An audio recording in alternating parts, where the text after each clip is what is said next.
Welcome students, आपका मेरे channel science classes by doctor Kumkum Saxena में बहुत स्वागत है। और इस समय में हम चल रहे हैं 9th क्लास के चैप्टर नंबर 2 पर कि क्या हमारे आसपास के पदार्थ शुद्ध हैं। इसमें मैंने पिछले चैप्टर में आपको बताया पदार्थ क्या है, तत्व क्या है, मिश्रण क्या है और यौगिक क्या होता है। आज हम पढ़ेंगे कि अगर मिश्रण है सॉलिड के या द्रवों का मिल गए हैं तो उन्हें हम किस तरह से सेपरेट कर सकते हैं। बहुत सारे तरीके हैं इनको अलग सेपरेट करने के, तो मैं एक एक करके आपको बताने जा रही हूँ। सबसे पहला है निलंबन। निलंबन निलंबन क्या मेथड होता है? निलंबन है ना, निलंबन माने तैरना। तो ये एक विषमांगी मिश्रण जैसे होता है, ये काय में काम आता है। विषमांगी मिश्रण कौन सा होगा? जिस मिश्रण में सारे जो पदार्थ के कण समान ना हो। विषमांगी मिश्रण के जो पदार्थ होते हैं वो एक समान नहीं होते। जैसे रेत और पानी का मिश्रण, रेत और पानी का मिश्रण, इसको हम कैसे सेपरेट करेंगे? रेत और पानी का मिश्रण, अगर कहीं पानी में आपने देखा होगा इन दिनों पानी में बहुत गंदगी आती है, रेत आ जाती है, मिट्टी आ जाती है, तो उसको हम किस तरह से निलंबन के द्वारा हम उसको सेपरेट कर सकते हैं।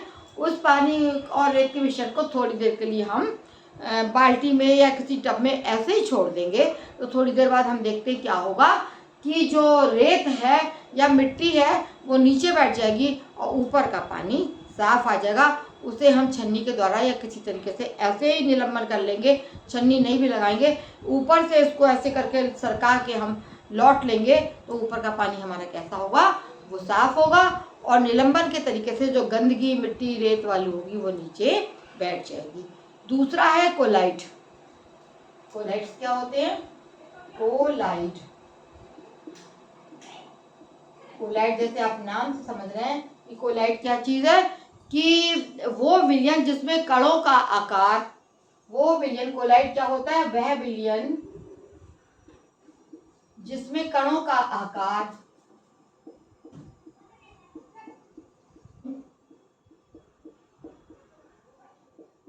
आकार 1 mm से 1 mm से 1000 mm तक, 1000 mm तक होता है, 1000 मिलीमीटर तक का होता है। वो विलयन वो कोलाइट कहलाता है। वो विलयन जिसमें कणों का आकार 1 मिलीमीटर से 1000 मिलीमीटर तक होता है उसको हम बोलते हैं कोलाइट। और ये हमें ऐसे दिखाई आंखों से नहीं देता है। जैसे दूध है, रक्त है, इसका एग्जाम्पल क्या है? दूध, रक्त और स्टार्च का विलयन। स्टार्च में भी और कलर, इसमें दूध में और रक्त में हमें कुछ भी दिखाई नहीं देता है। स्टार्च का विलयन। इसमें हम क्या दिखाएंगे आपको, अभी इसमें मैं बताऊंगी। समझ में आ गया ये कि वो विलयन जिसमें कणों का आकार 1 mm से 1000 mm तक होता है, दूध, रक्त, स्टार्च का विलयन। इसे हम नेकेड आंखों से नहीं देख सकते कि कण कहाँ है, द्रव क्या है, विलेय क्या है, विलायक क्या है। विलायक क्या होता है? जिसमें कोई पदार्थ घुलता है। और विलेय पदार्थ क्या होता है? जो कि पदार्थ उसमें घुला होता है। जैसे जल और नमक का विलयन लेंगे तो जल विलायक है और नमक क्या है? विलेय कहलाता है। तो टिंडल प्रभाव क्या होता है? एक टिंडल प्रभाव होता है, इसको भी आप समझ लीजिए। टिंडल प्रभाव, टिंडल प्रभाव किसको कहेंगे हम?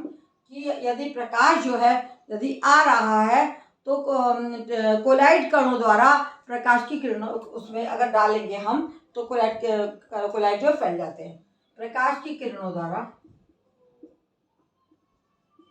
प्रकाश की किरणों द्वारा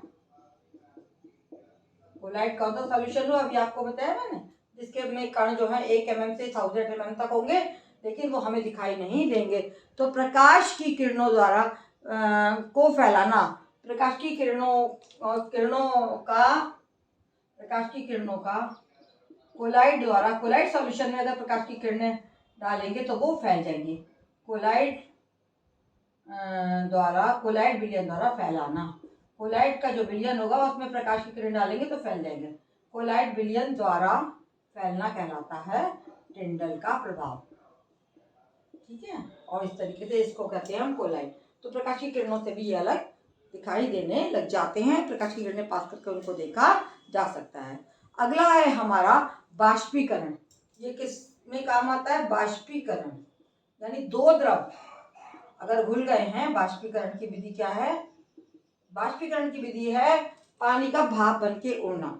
यदि दो द्रव ऐसे मिले हुए हैं जिनका क्वथनांक अलग अलग है ना, जैसे पानी का क्वथनांक अलग है, तेल का क्वथनांक अलग है, पेट्रोल का क्वथनांक अलग होता है, तो बाष्पीकरण जब हम करेंगे तो जो पहले जिसका क्वथनांक जल्दी आ जाएगा वो द्रव अलग हो जाएगा और उसको नली द्वारा दूसरे काय में पास कर लेंगे, दूसरे गैस जार में पास कर लेंगे और उसके चारों एक संघनन का वातावरण है, यानी पानी उसके चारों तरफ पार करेंगे तो जितना द्रव भाप बन के उड़ा होगा वो उसमें संघनित हो जाएगा। इस प्रकार दो द्रवों का क्वथनांक के आधार पे, क्वथनांक हर एक का अलग अलग होता है, पानी का क्वथनांक 100 डिग्री होता है, हर एक का अलग अलग होता है। दो द्रव का क्वथनांक के आधार पर सेपरेशन, समझ में आ गया? आधार पर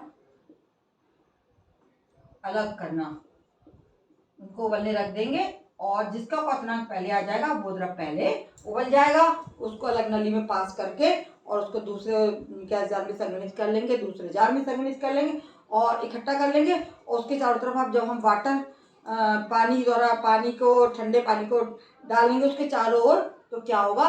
वो जो भाप है या जो द्रव जो बन के उड़ा है वो फिर से संघनित होकर द्रव के रूपों में इकट्ठा हो जाएगा। अब आता है अपकेंद्रीकरण। अपकेंद्रीकरण ये भी एक मेथड है, अपकेंद्रीकरण। इसमें क्या होगा? अपकेंद्रीकरण का मेथड है। अपकेंद्रीकरण का मतलब हो गया कि जब किसी द्रव को तेजी से घुमाया जाएगा तो भारी कण नीचे बैठ जाएंगे, है ना? जब किसी द्रव को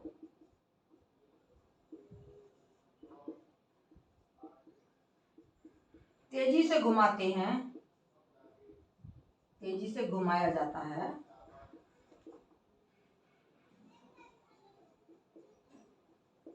तो भारी कण क्या होंगे? भारी कण नीचे बैठ जाते हैं।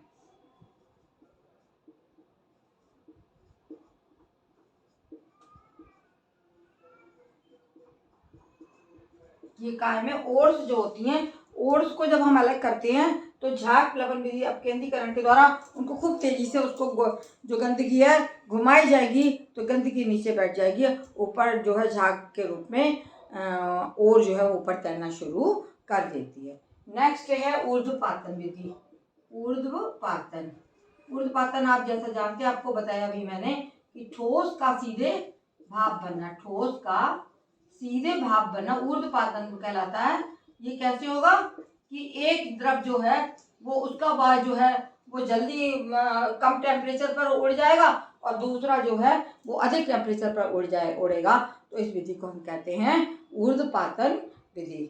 अब अगली आती है क्रोमेटोग्राफी।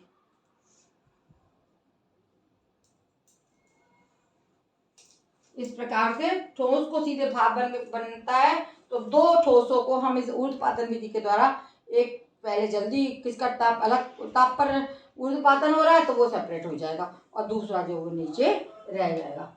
अगली विधि आती है हमारी छठी,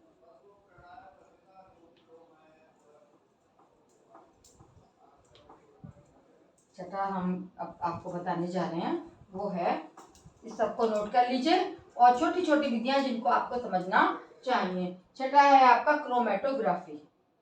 क्रोमेटोग्राफी क्रोमेटोग्राफी क्या क्या विधि होती है? इसमें रंगीन कणों को फिल्टर पेपर के द्वारा सोखा जाता है। फिल्टर पेपर द्वारा सोखा जाना, ये कैसे होगा कि रंगीन जो कण होंगे उनमें फिल्टर पेपर डालेंगे, सोखा जाना, एब्जॉर्ब करना, है ना? जो दो तरीके के द्रव मिल गए उनमें से एक जो है वो अलग, जब हम फिल्टर पेपर पर पानी पे के द्वारा उसको वो करेंगे, बहाएंगे, तो एक कलर के कण अलग हो जाएंगे पानी के साथ और दूसरे कण फिल्टर पेपर पर नीचे ही रह जाएंगे। इस प्रकार इस विधि को हम क्या बोलते हैं? क्रोमेटोग्राफी। रंगीन यौगिक रंजित कणों को फिल्टर पेपर द्वारा सोखा जाना या सेपरेट करना। ठीक है। अब नेक्स्ट विधि है आसवन विधि। आसवन विधि। आसवन विधि में क्या होगा? आसवन विधि, आसवन विधि क्या कहलाती है? आसवन विधि में दो या दो से अधिक द्रवों को क्वथनांक के आधार पर सेपरेट किया जाता है। आसवन आप जानते हैं, गर्म करके एक द्रव को उड़ा देना। आसवन विधि में क्या होगा? दो या दो से अधिक द्रव अगर मिल गए हैं, दो या दो से अधिक द्रवों को उनके क्वथनांक के, है ना, क्वथनांक क्या होता है? जिस बिंदु पर भाप बनता है, उनके क्वथनांक के आधार, वो ताप जिस पर कोई चीज भाप बनना शुरू हो जाती है, उनके क्वथनांक के आधार पर अलग करना।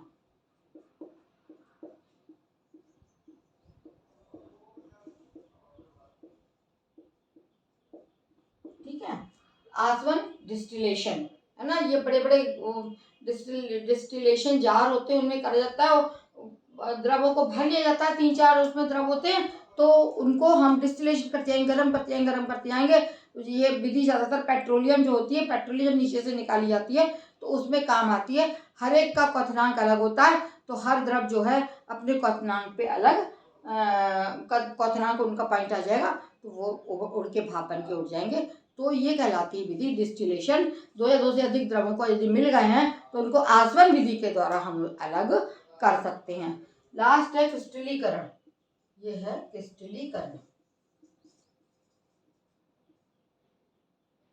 क्रिस्टलीकरण यानी क्रिस्टल बनाना। ठीक है। इसमें जो अशुद्धियां नीचे बैठ जाती हैं और